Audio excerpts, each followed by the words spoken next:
Números, capítulo 2, versículo 1 y 2. Yo lo leo, usted sígalo con su vista. Dice así la palabra de Dios. Habló Jehová a Moisés y a Aarón diciendo, los hijos de Israel acamparán cada uno junto a su bandera, bajo las enseñas de las casas de sus padres, alrededor del tabernáculo de reunión acamparán. Vamos a hacer una breve oración. Dios Padre, gracias por esta oportunidad. Ayúdame a exponer tu palabra, que tu Espíritu Santo guíe mis ideas, fluya a través de estos labios inmundos, de este siervo inútil. Y por amor a Cristo, por amor a tu palabra y estas preciosas almas, que es un mensaje y que sea solamente yo una voz que proclame tu palabra y el Evangelio. Te lo pido por Cristo Jesús. Amén. Bueno, hermano, como hemos venido ya un par de semanas estudiando el libro de Números, inicia con un censo que Dios ordenó a los israelitas para saber el número de los varones mayores de 20 años. Hermano, tomando en cuenta que los israelitas, pues ya a una edad temprana, a los 16, 17 años, un varón ya podía formar una familia.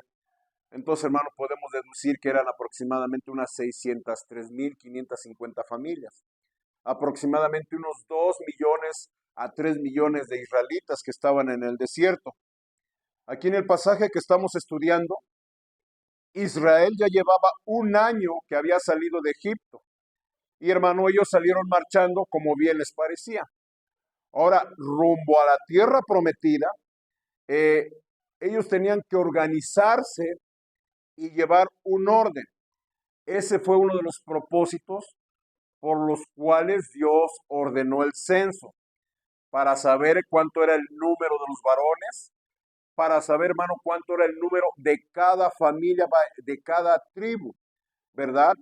Para que pues hubiera una mejor organización, porque hermanos, hay que recordar que ellos de ser esclavos en Egipto, ahora se estaban convirtiendo en una nación, iban a ser, hermano, guerreros que iban a conquistar la tierra prometida.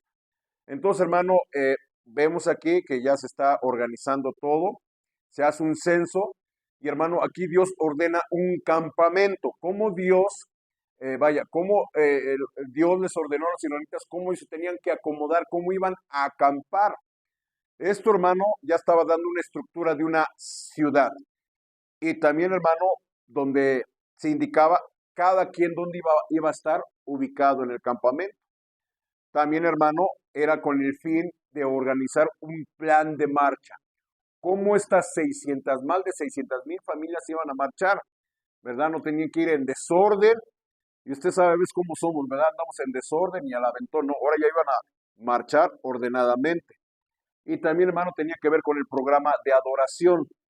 La distribución del campamento, hermanos, iba a regular las actividades y los intereses religiosos, los intereses políticos y militares.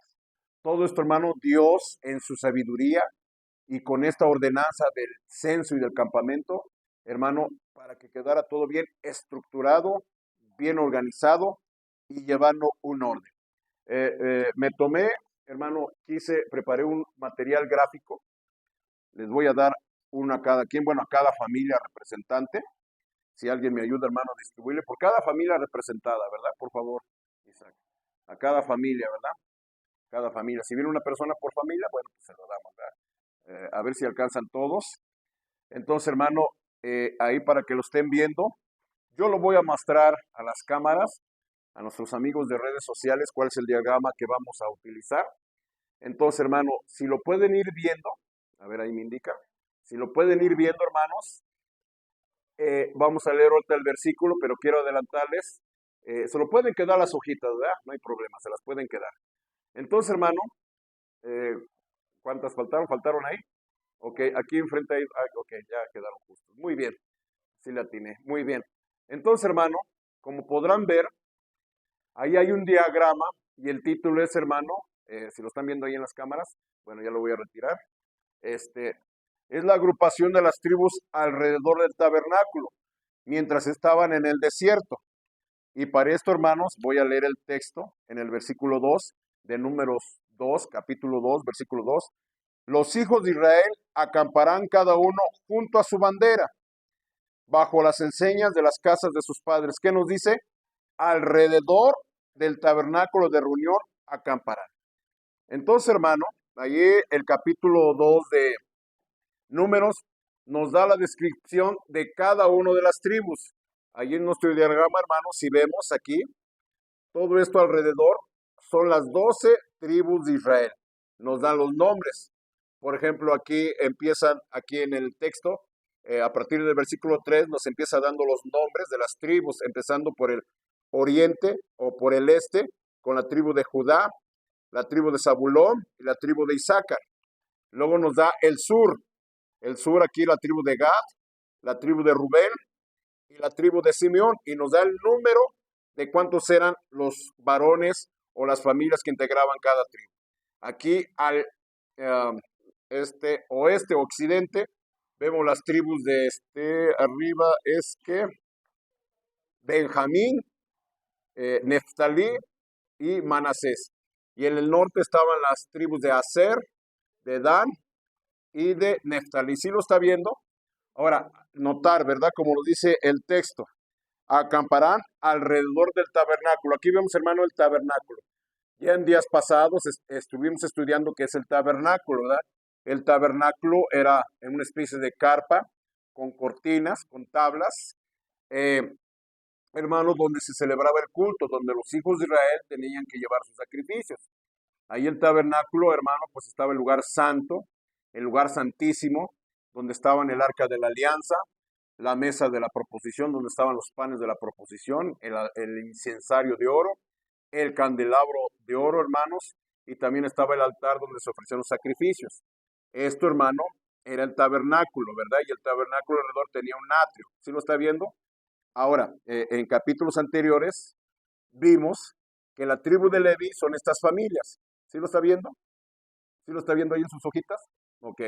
Aquí en el oriente, a la entrada del tabernáculo, iban a acampar Moisés y Aarón y su descendencia, que eran los sacerdotes. Alrededor estaban los hijos de Leví, que eran Merari, Gersón y Coat. Ok. Ahí quédense las hojitas. Quise que lo vieran, hermano. ¿Qué particularidad ven aquí? Que el tabernáculo, hermano, ¿dónde estaba? En el centro. Y todos tenían que acampar alrededor del tabernáculo de reunión, todos tenían que acampar. Ahora, hay que entender esto, hermanos. El propósito de, este orden de acampar, hermano, era para que la nación de Israel no se olvidara que Dios estaba en medio de su pueblo, ¿sí? Ellos se tenían que organizar en un cuadrado en relación al tabernáculo. El punto de reverencia, ¿cuál era, hermanos? El tabernáculo. ¿El tabernáculo dónde estaba? En el centro. Ahora, hay que recordar que el tabernáculo era simbólicamente la presencia de Dios con ellos, ¿sí? Era lo que simbolizaba la presencia del tabernáculo. Entonces, hermano, el orden de Israel, hermano, tenía siempre como centro a quién? A Dios. El tabernáculo, la misma presencia de Dios. Hay que recordar esto, hermanos, no se nos olvide. Israel era esclavo ¿en dónde? En Egipto. Ahora, hermano, ya era un pueblo libre, ya era un pueblo liberado. Ahora, hermano, tenía que convertirse en guerreros para ir a conquistar la tierra prometida. ¿Qué tiene que ver con nosotros ahora? Hay que recordar algo, hermanos. Vamos a usar la Biblia, guarden un poquito sus hojas. En Juan, capítulo 8. Juan, capítulo 8, versículo 34. ¿Estamos ahí? Evangelio de Juan, capítulo 8, versículo 34, ¿qué leemos? Jesús le respondió, de cierto os digo que todo aquel que hace pecado, ¿qué dice? Esclavo es del pecado. Los israelitas eran esclavos en Egipto. Los israelitas, hermanos, fueron liberados con mano poderosa por Dios. Ellos estaban en dura servidumbre en Egipto, no hay que olvidar eso. ¿Qué tiene con relación a nosotros? Antes, hermanos de Cristo, la Biblia dice que cuando hacemos pecado o practicamos el pecado, ¿qué somos? Esclavos del pecado. Pregunta, ¿un esclavo se puede liberar por sí mismo? No, está oprimido, está dominado, no puede conseguir su libertad. Mucha gente dice, ¿verdad? Incrédula, dice, por ejemplo, si están atados a un vicio, el alcoholismo, mucha gente que dice, no, pues yo cuando quiera lo dejo. Ya he escuchado, ¿y cuándo lo dejan? No lo pueden dejar, ¿verdad? Problemas con adulterio, ¿verdad? Un hombre que es adúltero, hermanos, lo cachan, lo perdona la esposa, pero la esposa lo perdona, pero ¿qué sucede? Continúa haciendo lo mismo. Uno que es ladrón, ¿verdad? Lo mismo, no se le quita. ¿Sí se ha dado cuenta de eso, verdad? Ahora, dice en Juan, ahí mismo el Evangelio de Juan, capítulo 8, versículo 36, ¿qué nos dice ahí? Así que si el Hijo os libertare, seréis verdaderamente libres. Los israelitas en Egipto no podían liberarse por ellos mismos, hasta que Dios levantó un libertador, a Moisés, para comunicarle a Faraón que dejara ir a su pueblo. Usted sabe, Faraón, su corazón se endureció cuando Moisés le dice a Faraón, deja ir a mi pueblo para que me adore al monte Sinaí. ¿Qué dice Faraón? ¿Quién es Jehová? Para que yo dijera a su pueblo, no voy a dejar ir a su pueblo. Al contrario, hermano, les agravó las tareas con dura servidumbre porque decía, están ociosos. ¿Sí recuerdas esa palabra? Por eso quieren ir allá a adorar, porque están, ¿qué? De ociosos. Entonces, hermano, Dios, a través de una serie de plagas, hermano, quebrantó a Egipto, a Faraón, y hermano, hasta la última plaga donde mató a cada primogénito de los egipcios. ¿Recordamos ese pasaje? Entonces, hermano, para que los israelitas libraran el juicio de Dios, ellos tenían que sacrificar un cordero y con la sangre del cordero tenían que untar los dinteles, los postes y los dinteles de la puerta. Y dice Dios, cuando yo pase ejecutando mis juicios en Egipto, si paso una casa y veo la sangre del cordero en la puerta, ¿qué dice? Pasaré, por eso es la Pascua, ¿verdad? Pesaj es la palabra en hebreo, que pasa de largo, pasa sobre. En inglés es curioso, la palabra para Pascua es pass over, pasar sobre. ¿Qué significa, hermanos? Que Dios vino ejecutando el juicio y donde estaba la sangre del cordero, ¿qué hacía? Él pasaba de largo. Entonces, hermano, así fue como los israelitas fueron liberados de la esclavitud de Egipto. Así es, hermano, que nosotros somos liberados de la esclavitud del pecado. Si el Hijo os libertare, ¿qué dice? Seréis verdaderamente libres. Dice ahí el versículo 32 de Juan 8:32. Juan 8:32. Y conoceréis la verdad. ¿Y qué dice, hermanos? Y la verdad os hará libres. ¿Qué significa esto, hermanos? Que a través de la predicación del Evangelio, a través de la predicación de la palabra, hermanos, es como nosotros alcanzamos la salvación. Somos esclavos, hermano, del pecado, estamos bajo el lazo del diablo, pero una vez que escuchamos la palabra de Dios que nos revela nuestra condición, que somos pecadores perdidos irremediablemente con rumbo al infierno, que no hay nada ni nadie que nos pueda salvar, solamente depositar nuestra fe en Cristo Jesús es como obtenemos nuestra libertad y el perdón de nuestros pecados y la salvación de la condenación del infierno.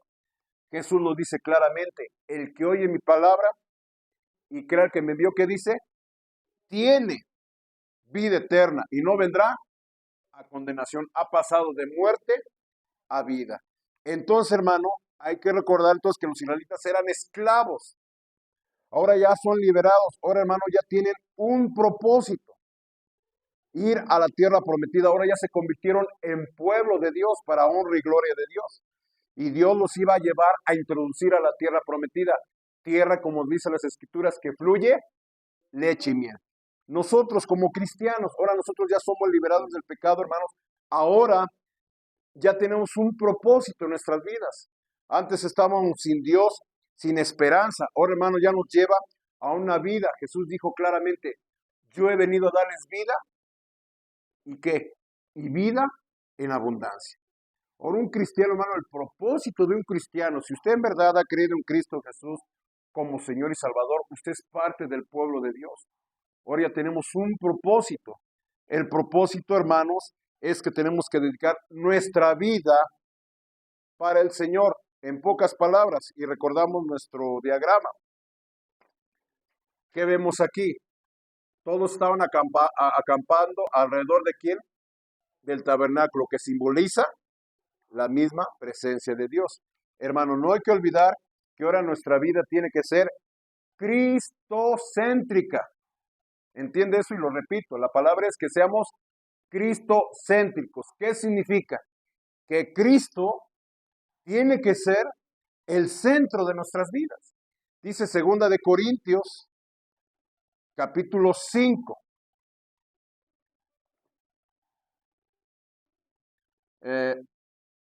¿Ya lo encontraron? 2 de Corintios, capítulo 5, versículos 14 y 15. Nos dice ahí la palabra de Dios. Porque el amor de Cristo nos constriñe, pensando esto, que si uno murió por todos, ¿qué dice? Luego todos murieron. Y el 15, y por todos murió, para que los que viven, ¿qué dice? Ya no vivan para sí, sino para aquel que murió y resucitó por ellos. Aquí la Escritura nos está diciendo que Cristo murió por nosotros, para salvarnos de la condenación del pecado, porque éramos esclavos del pecado, estábamos vendidos al pecado, estábamos bajo el lazo del diablo, estábamos bajo el reino de las tinieblas. Ahora Cristo nos libera del infierno, nos libera de la potestad del diablo. Ya somos libres, pero hermanos, no para ser cristianos pasivos, sino hermanos para cumplir con el propósito de Dios. El propósito de Dios iba a enviar a Israel a la tierra prometida para conquistar esa tierra prometida, para completar o cumplir la promesa que Dios le dio a Abraham, a Isaac y a Jacob, que les iba a dar esa tierra en herencia, en heredad. Nosotros, hermano, ahora nuestra prioridad es que seamos cristocéntricos. ¿Qué nos dice ahí, hermanos? Para que vivamos para aquel que murió y resucitó por ellos. O sea, hermano, que tenemos que vivir ¿para quién? Para Cristo, hermanos. Esa debe ser nuestra prioridad. ¿Sí entiende lo que es prioridad, hermano? Prioridad significa, hermano, algo o alguien que se considera más importante que otra cosa. Dios debe ser nuestra prioridad. ¿Qué significa, hermano? Que Dios es lo más importante en nuestra vida. Cristo murió por nosotros, para salvarnos de esa condenación. Ahora, hermano, le pertenecemos. Y aquí la Biblia nos exhorta a que vivamos por aquel que murió y resucitó por nosotros. ¿Qué significa? Ahora tenemos que ser, ¿qué, hermanos? Cristocéntricos. Dios, hermano, debe estar en el centro de nuestras vidas. Dios debe estar en el centro de nuestros planes. Dios, hermano, debe estar en el centro de nuestros proyectos. Por ejemplo, ve, hermanos, allí en nuestro estudio en el libro de Números, capítulo 1, versículos 52 y 53. Números. ¿Sí? ¿Dije algo equivocado? Ok.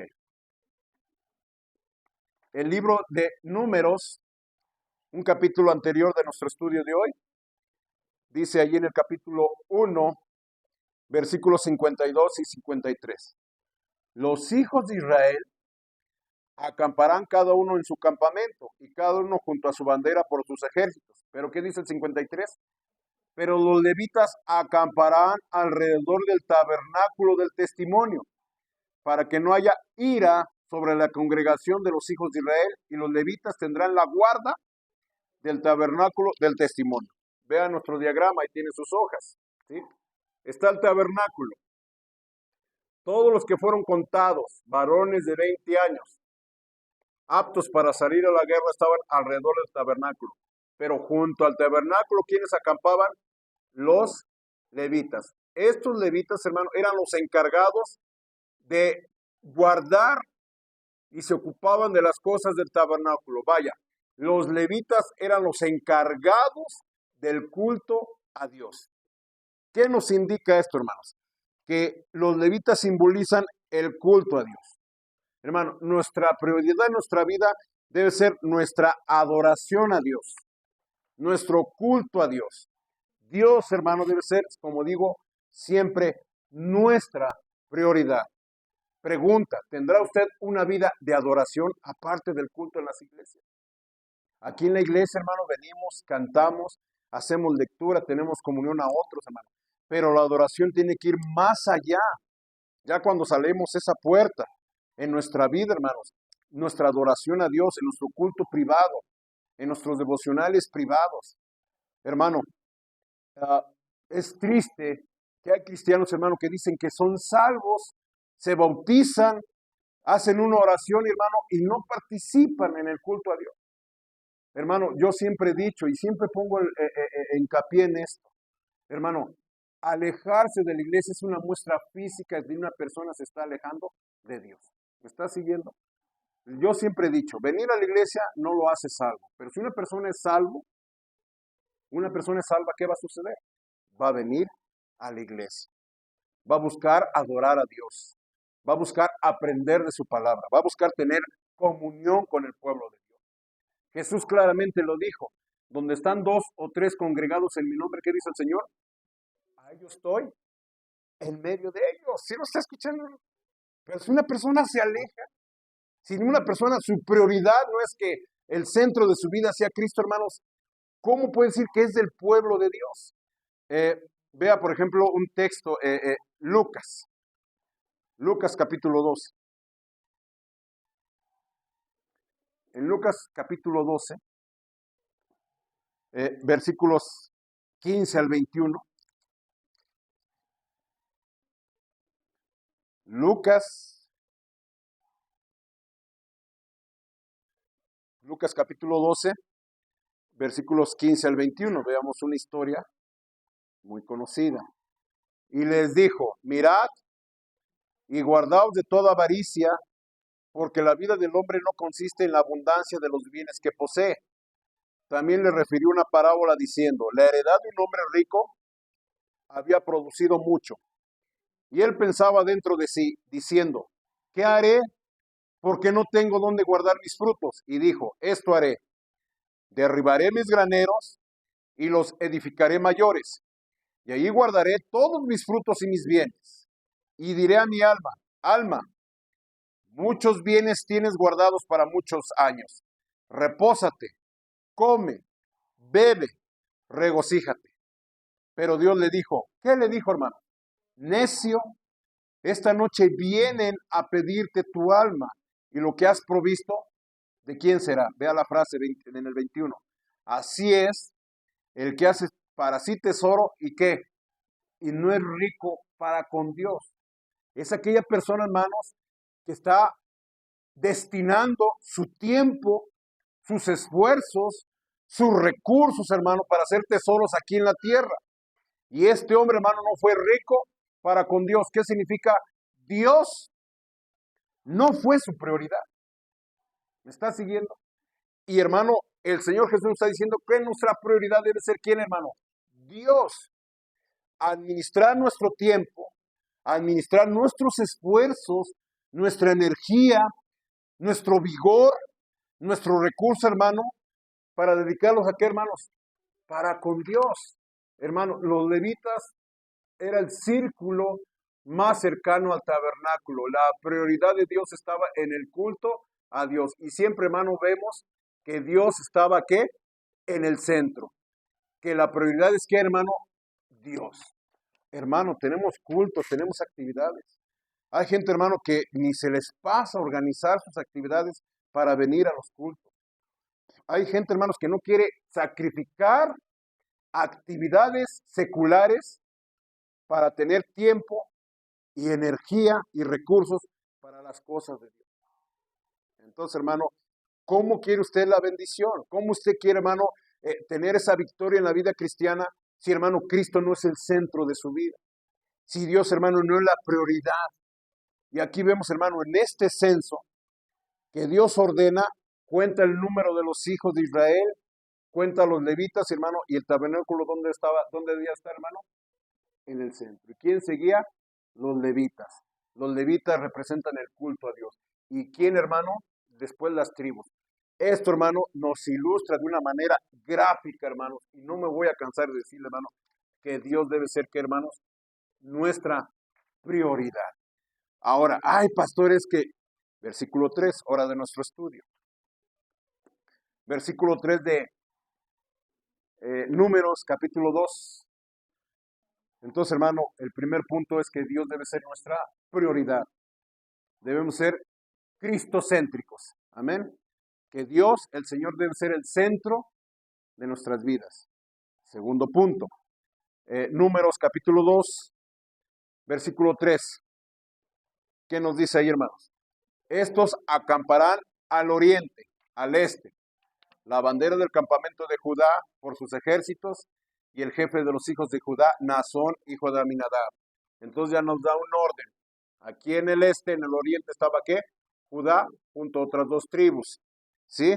Versículo 10. Versículo 10. La bandera del campamento de Rubén estará en donde? Al sur, por sus ejércitos, y el jefe de los hijos de Rubén, Elisur, hijo de Sedur. Entonces vemos aquí en el sur, hermano, ahí en sus hojas, está ¿qué? Rubén, junto a la tribu de Gad, y junto a la tribu de Simeón. Muy bien. Seguimos leyendo, versículo 17. Luego irá al tabernáculo de reunión con el campamento de los levitas, ¿qué dice? En medio de los campamentos, en el orden en que acampan. Así marchará cada uno junto a su bandera. Entonces vemos a los levitas en medio de ¿quién? De todo el campamento. ¿Sí lo estamos viendo? Ahora, seguimos leyendo, versículo 18. La bandera del campamento de Efraín por sus ejércitos, ¿a dónde? Al occidente. Y el jefe de los hijos de Efraín, Elisama, hijo de Amiud. Entonces vemos aquí en el occidente o en el oeste, vemos a Efraín con la tribu de Manasés y con la tribu de ¿qué es este? Benjamín y Manasés. ¿Sí lo estaba viendo? Entonces ya estamos viendo en el oriente, en el sur, en el occidente, en medio y en el norte. Versículo 25. La bandera del campamento de Dan estará al norte por sus ejércitos, y el jefe de los hijos de Dan, Ayeser, hijo de Amisadai. Entonces, hermano, aquí Dios está dando un orden de campamento de marcha. Y también, hermano, no solamente estaban ubicados en su lugar, sino también Dios daba una orden en que tenían ellos que marchar cuando se movía el campamento. Versículo 9. Versículo 9. Todos los contados en el campamento de Judá, 186,400 por sus ejércitos. ¿Qué dice? Marcharán delante. Hermano, hay que recordar, y todavía aquí los levitas, no, los israelitas no lo sabían, que ellos pasaron en el desierto ¿cuántos años? 40 años. Todavía no lo sabían, ¿verdad? Ellos iban a la tierra prometida, iban a ir marchando, acampaban en un lugar donde Dios les indicaba, y cuando Dios les indicaba que se levantaran, ellos tenían que marchar, pero no cada quien agarraba yo, no. Tenían que llevar un orden. Versículo 9, ¿quién marchaba primero? Los del campamento de Judá, ok. Versículo 16. Todos los contados en el campamento de Rubén, 151,450 por sus ejércitos marcharán. ¿Quiénes? Los segundos. ¿Sí lo está viendo el orden? Versículo 17. Luego irá al campamento de reunión con el campamento de los levitas en medio de los campamentos en el orden en que acampan. Así marchará cada uno junto a su bandera. Ok. Marchaban los de Judá, luego los segundos los de Rubén, y luego ¿quién seguía? Los levitas. Versículo 24. Todos los contados en el campamento de Efraín, 108,100 por sus ejércitos, ¿irán qué? Los terceros. Y versículo 31. Todos los contados en el campamento de Dan, 157,600, ¿irán qué? Los últimos tras su bandera. Aquí, hermano, ya también Dios, aparte de dar un orden en el espacio, o sea, el lugar que ellos iban a ocupar, también estaba dando un orden en cuanto al turno que ellos iban a marchar. Primero los de Judá, luego los de Rubén, luego los levitas, ¿quiénes eran los eh, terceros? Luego los de Efraín y al último los de Dan. Era un orden. ¿Qué es orden, hermano? ¿Qué es orden? El orden, hermano, es la manera en que deben de estar colocadas las cosas o las personas en un lugar. Y también, hermano, el orden tiene que ver con los eventos, cómo deben de suceder los eventos. ¿Me está entendiendo, hermanos? Entonces aquí ya Dios estaba dando una organización, dónde iba a estar ubicado cada quien y cómo se tenían que mover, cuáles eran sus turnos. Esto, hermano, ¿para qué es el orden? En la vida real, hermano, nos damos cuenta que el orden, hermano, es para un funcionamiento correcto de las cosas, ¿me está siguiendo? Para que haya una armonía entre los elementos y para obtener buenos resultados. Los israelitas iban a tierra prometida, eran esclavos, ahora iban a ser ¿qué? Guerreros. Dios les había prometido la victoria, pero ellos tenían que marchar ¿qué? En orden, y acampar ¿qué? En orden. Entienda esto, hermano. Nada se logra en el reino de Dios si no tenemos un orden y una organización. Amén. Ahora, Dios es bueno. Hay que recordar esto. Dios es santo y Dios es justo. Y hermano, Dios da instrucciones aunque no lo entendamos. Algo me llamó mucho la atención del orden, hermano, que hermano, Dios no nos explica por qué los acomodó así. ¿Sí me está escuchando? Hermano, y a veces nosotros queremos hacer las cosas de Dios a nuestra manera, a como nos parece. Mucha gente dice, es que yo lo siento, es que yo creo, es que yo me imagino. ¿Sí escuchando esas palabras? Y hermano, Dios da instrucciones y da un orden, hermano, y no nos da explicaciones. Lo que hay que entender, hermano, que el orden de Dios es bueno, que el orden de Dios es santo, que el orden, hermano, es justo. Y hermano, que no tenemos que hacerlo a nuestra manera. Tenemos que hacerlo, hermanos, a la orden de Dios. ¿Estamos de acuerdo? Ahora, ¿esto qué implica, hermanos? Aceptación y sumisión. O sea, someternos a Dios. Dios dijo, aquí en el oriente va a estar Judá, y junto a Judá va a estar Isaacar y Zabulón. Ah, no, yo no quiero estar con él. Yo me gusta en el occidente, porque ahí es donde se mete el sol. ¿Usted cree que los israelitas se hicieron así? No. Los levitas, ¿dónde tenían que estar, hermano? Entre los campamentos y el tabernáculo. No, yo no quiero estar en medio, yo me voy a las orillas. ¿Sí me está escuchando? ¿Sí está viendo, hermano? Ahora, ¿cuál es el punto aquí? Que, hermano, tenemos que aceptar el orden de Dios. Por ejemplo, vea Romanos 8:28. Dios tiene orden. Y en cuanto a la salvación, ¿está aprendiendo algo, hermano? Veo que están muy callados, no los estoy regañando. ¿Sí? Qué bueno que están así ordenaditos, calladitos. Romanos 8, versículo 28 y 30. Y sabemos que los que aman a Dios, todas que, hermanos, las cosas les ayudan a bien. Esto es, a los que conforme a su propósito son llamados. Entonces, hermanos, un texto que utilizamos cuando algo no entendemos, cuando algo nos duele, cuando hay tragedias, cuando hay situaciones desagradables, incómodas, utilizamos este texto, que todas las cosas que ayudan a bien. Versículo 29. Porque a los que antes conoció, también que predestinó para que fuesen hechos conforme a la imagen de su Hijo, para que Él sea el primogénito entre muchos hermanos. Y a los que predestinó, ¿qué dice? A esto también llamó. Y a los que llamó, a estos también ¿qué? Justificó.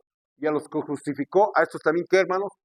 Glorificó. Muchos le llaman a esto, algunos teólogos, la cadena de la redención. Hay un orden.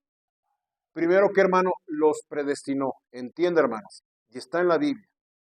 Dios, desde antes de la fundación del mundo, escogió a los creyentes, quienes habían de ser salvos. ¿Me está entendiendo? Nos dio la fe. La fe no es de nosotros, es que un don de Dios.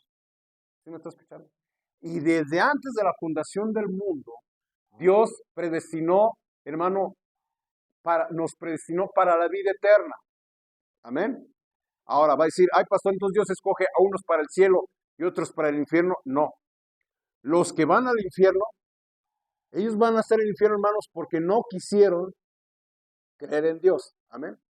Ellos van al infierno porque ellos escogieron no obedecer a Dios ni arrepentirse. La Biblia dice claramente, y esta es la condenación, ¿sí? Que la luz vino al mundo, pero la gente amó más que las tinieblas. ¿Sí lo están entendiendo? Y hermano, van a estar en el infierno y ellos son responsables de sus propios pecados. Hermano, nadie en el infierno se va a quejar de la injusticia de Dios. Dice claramente en la Escritura, los cobardes, incrédulos, abominables, homicidas, fornicarios, hechiceros y mentirosos tendrán su parte ¿en dónde? En el lago que arde con fuego y azufre, que es la muerte segunda. ¿Qué significa? Que no se arrepintieron, que rechazaron el Evangelio. Amén, hermano. A los creyentes, Dios, hermano, los predestina. ¿Y qué dice allí en el versículo 30? A estos también que llamó. A los que Dios escoge, los llama a través del Evangelio. ¿Sí? Algún creyente siempre va a recordar cómo y cuándo y cómo fueron las circunstancias para que usted escuchara el Evangelio y para que usted creyera en Cristo Jesús como Señor y Salvador. Y toda su vida apunta al momento en que usted escuchó el Evangelio y creyó a Cristo Jesús como Señor y Salvador. Nadie se va a salvar si no escucha el Evangelio. Nadie se va a salvar si no cree que Cristo es Señor y Salvador. ¿Sí me está siguiendo, hermano? Y por eso es que hay folletos, tal vez fue un ganador de almas, tal fue una predicación, tal fue una campaña, tal fue un amigo, hermanos. Pero oiga, sí, como dijo aquel, haya sido, como haya sido, hermano, Dios nos llamó a través de ¿qué? Del Evangelio. Y a los que llamó también ¿qué? Justificó. ¿Qué significa, hermano? Que Dios nos recibe y nos acepta como si nunca hubiéramos pecado. No por nuestros méritos, no por nuestras obras, sino, hermanos, por la justicia de Cristo y por los méritos de Cristo. Dios nos imputa la justicia de Cristo. Vaya, Dios nos trata como si estuviera tratando a Cristo Jesús como Señor y Salvador. Eso, hermano, es justificar. No que seamos justos, sino que Dios nos declara justos por los méritos de Cristo. ¿Y qué dice? Y a los que justificó, ¿a estos también qué? Glorificó. ¿Qué significa, hermanos? Que un día estaremos todos los creyentes en la gloria con el Señor, en la resurrección, con cuerpos, hermano, glorificados. Amén. Es demasiado maravilloso esto, pero eso es lo que Dios ha determinado. Ese es el orden que Dios ha determinado. Amén, hermanos. Hay otro orden, ¿verdad? Colosenses. A ver si me da tiempo. Colosenses, capítulo 3. ¿Sí? ¿Ya lo está viendo? Colosenses, capítulo 3, versículos 18 y 19. Me faltaría, hermanos, tiempo para hablar de este orden, pero vamos a tratarlo un poco superficialmente, ¿verdad?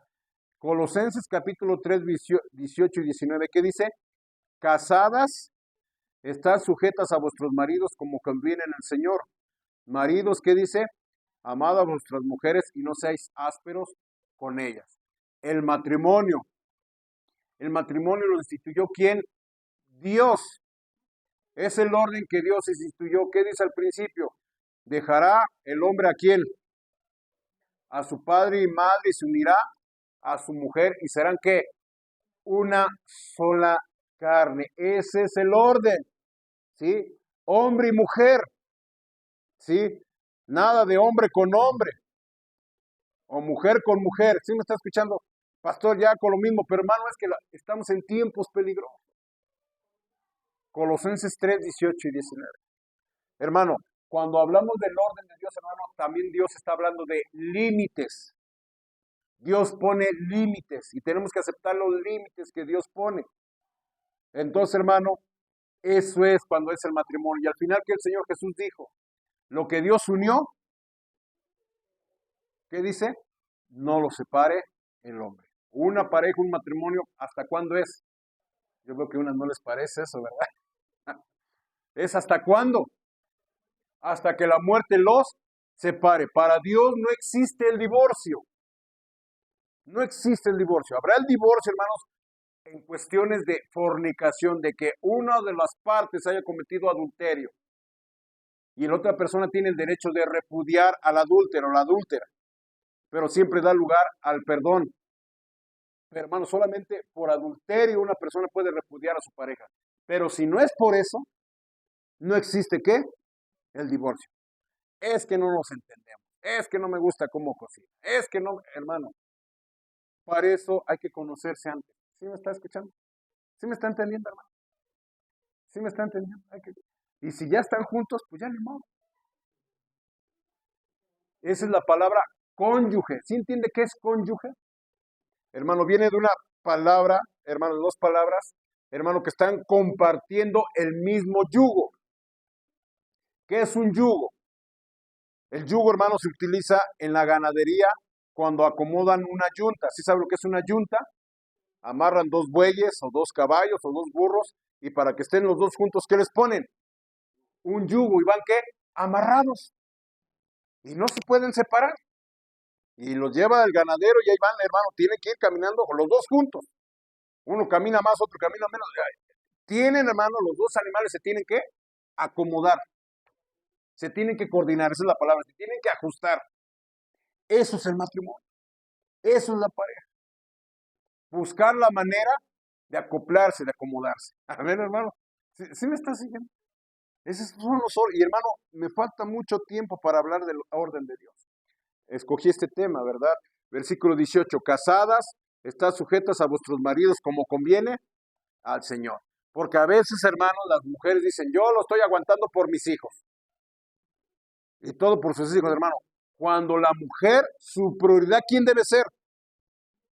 ¿Quién, hermano? Su marido. Su marido es su prioridad. Y después, ¿quién, hermano?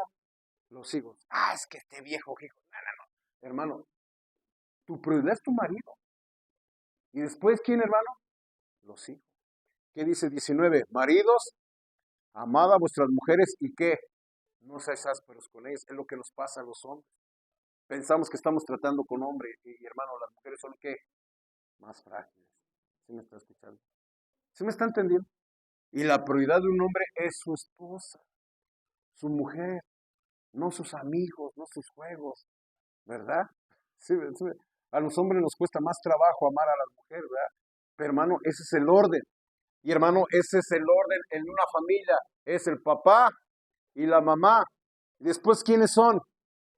Versículo 20. Hijos, obedecer a vuestros padres en todo, porque esto agrada al Señor. 21. Padres, no exasperéis a vuestros hijos para que no se desalientes. 22. Siervos, obedeced en todo a vuestros amos terrenales, no sirviendo al ojo, etcétera. 4, capítulo 4, versículo 1. Amos, haced lo que es justo y recto con vuestros siervos. Aquí, hermano, Dios nos está dando, hermanos, un orden, ¿sí? Tenemos que aceptar el orden de Dios. Voy rápido por el tiempo. Conforme cada familia debe estar en un lugar situado en el campamento. Yo le hago una pregunta, hermanos. ¿Usted escogió el orden de su nacimiento entre sus hermanos? ¿No? Ahí, hermano, usted fue el ¿qué? ¿El último? Hermano José Tapia. Es el último, el hermano José. Yo soy el mayor, yo soy el primero de todos mis hermanos. ¿Quién escoge el orden de nacimiento? Pregunta. ¿Quién escogió la familia en la cual nació?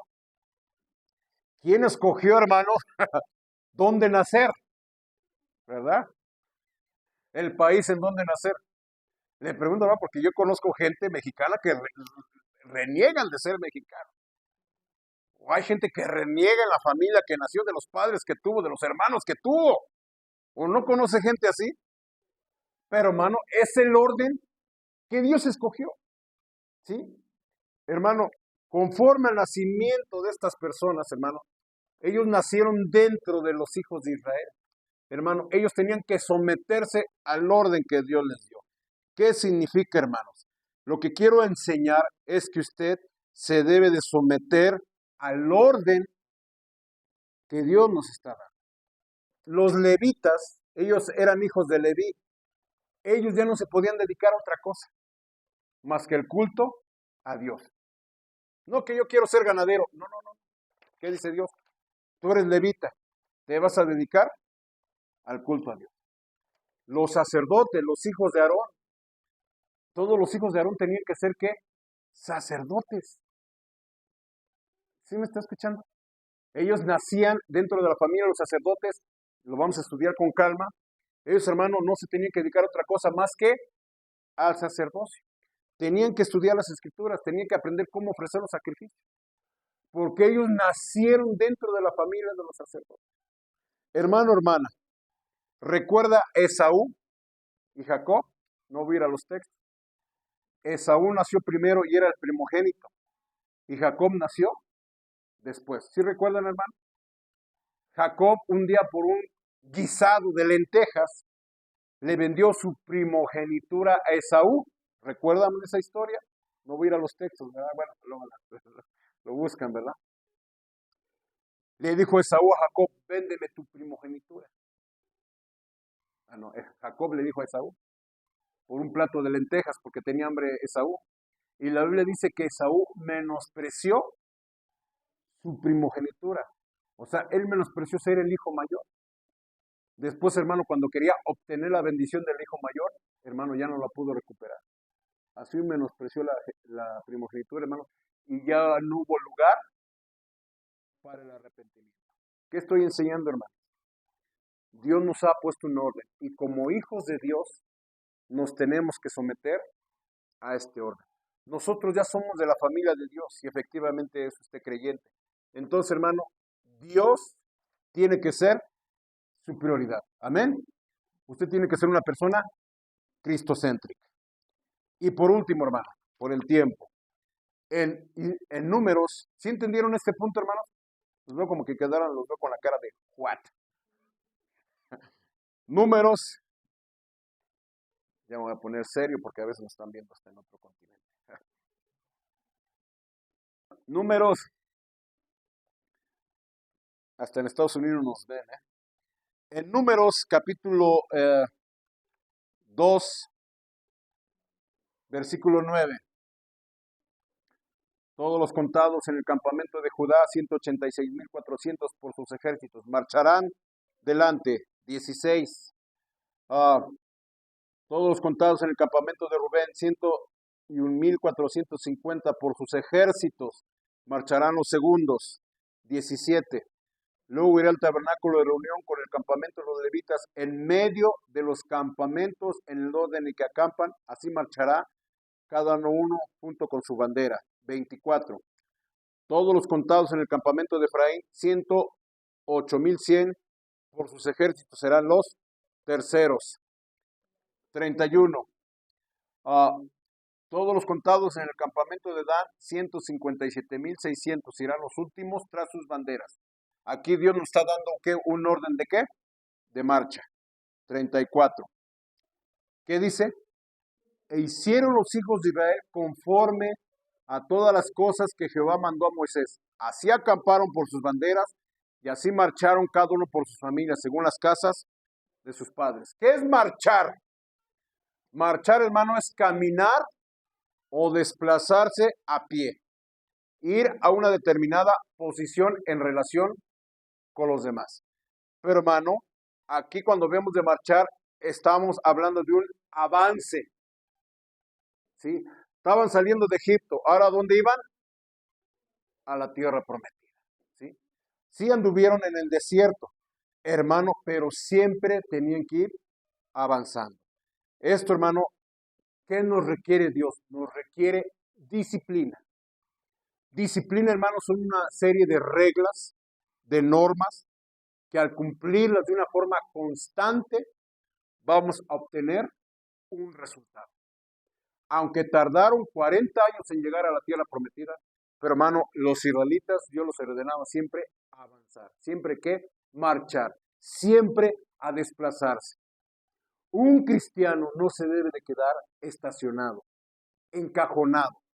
Un cristiano si usted efectivamente ha creído, tiene que crecer en la obra de Dios, tiene que avanzar en la obra de Dios.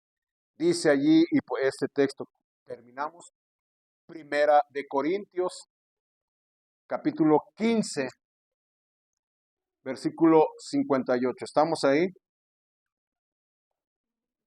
¿Ya estamos ahí? Primera de Corintios, capítulo 15, versículo 58, ¿qué nos dice? Así que, hermanos míos amados, estad ¿qué? Firmes y constantes, creciendo en la obra del Señor, ¿qué? Siempre, sabiendo que vuestro trabajo en el Señor no es en vano. Estar firmes y constantes. ¿Qué es constante, hermanos? Sin interrupción, con una determinación. ¿Cuál era el objetivo de los israelitas? ¿Llegar a dónde? A la tierra prometida. Tierra que fluye leche y miel. Hermano, muchos cristianos buscan la bendición de Dios. ¿Usted por qué busca a Dios? ¿Cuál es el milagro que usted busca? ¿Cuál es la bendición que usted busca de Dios? Pero, hermano, requiere que seamos ¿qué? Constantes, firmes. ¿Qué, hermanos? Avanzando siempre, no detenernos. ¿Sí? Si recuerda la predicación del domingo en la noche, hermano, el profeta Eliseo le dijo al rey que golpeara con sus flechas el suelo para vencer a los sirios. Y él nomás, ¿cuántas veces golpeó? 3. Y hasta ahí. Y así muchos cristianos, nomás 2, 3, ¿verdad? Intentos y ya. No. ¿Qué Dios ordenaba a los israelitas? Siempre que marchar, siempre que avanzar. Firmes y constantes, a su ritmo, al pasito que usted lleve. Pero debe ser que, hermano, constante. Y un día, aunque tardaron 40 años, pero los israelitas ¿qué? Llegaron a la tierra prometida. Hermano, ¿cuál es su meta, su objetivo en la vida cristiana? No se olvide de estas 3 cosas que estudiamos. Debemos ser cristocéntricos. Dios debe ser nuestra prioridad. Debemos, hermano, llevar un orden, aceptar el orden de Dios. Y como hemos nacido en la familia de Dios, tenemos que aceptar los límites que Dios nos pone. Y hermano, enfocarnos a la misión que Él nos ha dado. Y número 3, estar ¿qué? Constantes, llevar una disciplina, siempre avanzar, siempre crecer. Inclinemos el rostro, hagamos una breve oración. Amado Padre, amado Dios, gracias por este tiempo. Y Padre, yo invoco a tu Espíritu Santo que nos haga recordar estas cosas y ponerlas en práctica. 3 lecciones de esta enseñanza. Ser cristocéntricos. Dios debe ser nuestra prioridad. Tener un orden en nuestra vida cristiana. Aceptar el orden de Dios. Aceptar sus límites. Someternos y aceptarlo. Y 3, mi Dios. Tener esa disciplina de ser constante en las cosas de Dios. A marchar. Avanzar siempre. Creciendo en la obra del Señor. Todo esto te lo pido en nombre de Cristo Jesús. Amén. Vamos a levantar las ofrendas. Está aquí